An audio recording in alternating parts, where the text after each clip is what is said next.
Hello and welcome to Ferris Sports Update. I'm your host, Rob Bentley, and thanks for tuning in. On today's show, we'll update you on Ferris State men's and women's basketball, along with Bulldog hockey, as all three teams gear up for the final week of the regular season. We'll start first, though, with Bulldog women's basketball, and joined by head coach Kurt Westendorp. Coach, first of all, welcome to the show. Glad to be back, Rob. Great week for your team this past weekend. Final two home games, and got two big wins over Purdue Northwest and Parkside. Yeah, it was an excellent week for us. You know, when season gets a little bit later, all the games take on a little bit added meaning, you know, with conference tournament seeding implications, with regional rankings, NCAA tournament implications. So it was great that we played two really good games against some tough opponents, and hopefully we ride a little bit of momentum into this week. Obviously, you get two wins, 19-8 overall, and in the top 10 in the regional rankings last week, and hopefully right in the mix here coming into the final week of the regular season. Yeah, in the mix is correct, like you say. The first week of regional rankings, they just put everyone in alphabetical order, so you don't really know where you fall within the 10, but it's nice just to know that we're within that 10. So knowing that going into these games, we know that everything is right in our hands. You know, we kind of control our own destiny. If we keep winning, you know, we know that we're going to be a part of that tournament. You know, if we drop a couple games, you know, then it could, you know, you might lose a little bit of that control. But right now, we really feel like we control that destiny, and the win on Thursday gave us great momentum, and the win on Saturday was really a separator type victory to get a season sweep over Parkside, who was also mentioned in the regional rankings. You know, it sets us up really nicely. As we go to the highlights, we'll start with Thursday, and obviously a great performance here. Put up a school record, 118 points here in the game. Yeah, it was really explosive offense. It's not hard to find your headline, you know, when you see 118 on the board, but it's really how we did it. We really moved the ball great, got a lot of high percentage shots. You know, in the highlight clip that you're going to see here, not too many of these shots have a lot of stress on them. We just did a great job, I felt like, early in the game in transition, just really getting downhill to the basket. You know, I talked about with the team not falling out of love with layups. Like, I know we were hitting a lot of threes in this game. I think we tied the school record with 18 made ones. But when you see a lot of these clips, you're seeing a lot of layups. You're seeing a lot of the ball attacking the paint. You know, and that makes it, when you do kick the ball out, it makes those shots just a little bit easier. Not all outside shots are created equal. But we just did a great job of getting downhill and really attacking their defense. Mia Riley misses the shot, but she didn't miss too many. She had 33 points to kind of lead you guys in this game. Yeah, 33. Looked up there in the fourth quarter and saw that she was, you know, pretty close to having 30. And she was able to stick in the game a little bit because, you know, we don't exactly have a full lineup of roster. You can't really empty the bench in games like this when there's not a bench to be emptied. But Mia was excellent. You know, she's a really explosive player, doing it in the inside and the outside. You know, when she attacks the basket and really does a great job of being patient and finding space, she's such a great finisher. And then she's really shooting the ball well with a lot of confidence from three. Obviously, you mentioned the bench, and Grace Lyons came in, had a great ball game for you. So Alyssa Worth gets some minutes as well, and really did some nice things defensively, especially.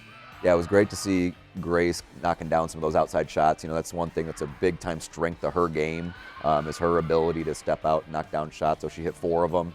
You know, she'd be kind of hitting them here and there, but just like I can see the aggressive take, like right here, just getting that ball going downhill, you know, doing a nice job of seeing the ball go in the basket a little bit. And then Alyssa's really been doing a nice job for us on the defensive end. We're playing a lot more zone the second half of the season, and she does a great job. She's 6'5". She puts the wingspan up there, and she covers a lot of ground, which allows the rest of us defensively to kind of be where we need to be. Obviously, you get the win, and you come back on Saturday against Parkside and celebrating Senior Day as we see some of the footage here. And obviously, two great seniors, Deshauna Day, not able to play due to injury, but it's been a great mainstay for you throughout her career, and obviously Kenzie Bowers, who had a great performance. Yeah, we'll talk about Kenzie a little bit first because you're seeing her on the screen right here, her and her family. You know, a great 3 years with us. Spent her first season at Illinois State and decided she wanted to get closer to home. You know, and she's given us, you know, 3 excellent years. You know, and Deshauna Day, she's been in the program for 5 years. You know, she's battled the injuries, she's overcome them. You know, here and there, she's had multiple shoulder surgeries, and unfortunately, right now, that's what's kind of keeping her out of that lineup for us because we'd love to have her energy and her defense out there. But she's been with us for 5 years. She was with us during all the COVID season, so she's been with me every single game that I've been here. So it's definitely an emotional day, getting to celebrate both of those two. But then, you know, big basketball game to be played. You know, it's a hard time sometimes to turn the emotions on and off on Senior Day. It's a tough day for me. But luckily, the girls, they were really ready to go. You know, we were definitely attacking them, and it was more of a offensive output, again, is one of those outscore you kind of games like it was first time against Parkside. Obviously, here Parkside, one of those teams you mentioned that's right there in the picture as well in terms of NCAA postseason implications, and this is a great game for the fans, especially in the first half, kind of back and forth. Yeah, you like to see points. You know, you really enjoyed last week at Wink Arena. So Parkside just does an excellent job of getting the ball into the paint. You know, they don't shoot the ball as well from the outside as they have in past years, but they're big and they're strong, you know, and they really try to take it to you in the paint, which, you know, they had their way with us at times, you know, with some of the high-lows and the different things that they were able to get going offensively. But I felt like that we played just tough enough, came up with just enough of those boards, and offensively we really kept our foot on the pedal. You know, you see Mia right now getting downhill, going to score the basketball. I felt like our aggressiveness and our assertiveness was really high. Great offensive board right there.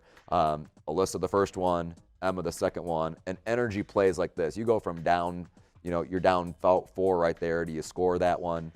We did a great job of finishing off the third quarter and starting the fourth quarter with kind of back-to-back buckets. That was a nice little hidden run. And then we really put our foot down those first 4 or 5 minutes of the fourth quarter and really asserted ourselves and got a lead.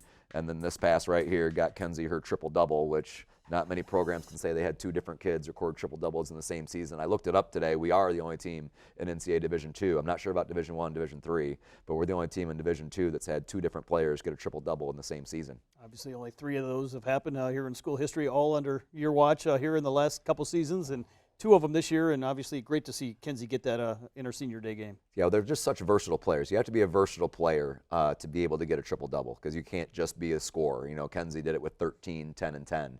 You know, so you have to get in there and got to be tough enough to go rebound the basketball, and you have to also be unselfish enough to move the ball and make the right plays. So Mallory McCartney is the other player in our program that's done it, and all 3 of those players have really versatile skill sets. So hopefully I put them in enough good positions, you know, where they can be aggressive to score for themselves or pass the ball to their teammates. You know, and you also have to have teammates knocking down shots. You know, you can't get to 10 assists unless your teammates are doing their job. So Allie knocked down that last one. You know, not quite as much pressure on. When Mia got hers, we all knew it was kind of coming. You know, this one kind of snuck up on us by surprise, being such a close game. So it's a huge accomplishment for Kenzie, and hopefully as we're getting ready to get, you know, postseason awards are getting voted on and nominations being sent in, you know, she's someone that really is deserving of that praise. Obviously this week, 2 more games, and both going to be very important. Here you start off against a very good Wayne State team on Thursday in Detroit, and then at Saginaw Valley on Saturday. Yeah, Wayne's a team that if there was a team just on the outside of the looking in on the regional side, I think they're like 16-10. You know, they've got a lot of really good wins on their resume. They play everyone really tough. We had a great game against them here, but it was, you know, second week of January. You know, one of those games where you look back and, oh, Caden's in the lineup right there. So it was the last game that she was in the lineup. So again, teams change, teams evolve. You know, on the road, it's going to be a tough place to go win, but it's another game that can be a separator type win for us. And then we got to go to Saginaw, which is traditionally a tough place for us to play. You know, we got to win there last year, I think by 2 or 3 points. You know, they always play us really tough, especially in their gym. So we're looking forward to the challenge and, you know, going into postseason with hopefully a little bit of momentum. Coach, congrats on the 2 wins, and best of luck this week as you wrap up the regular season. All right, thank you so much, Rob. We'll be back with more Ferris Sports Update right after this.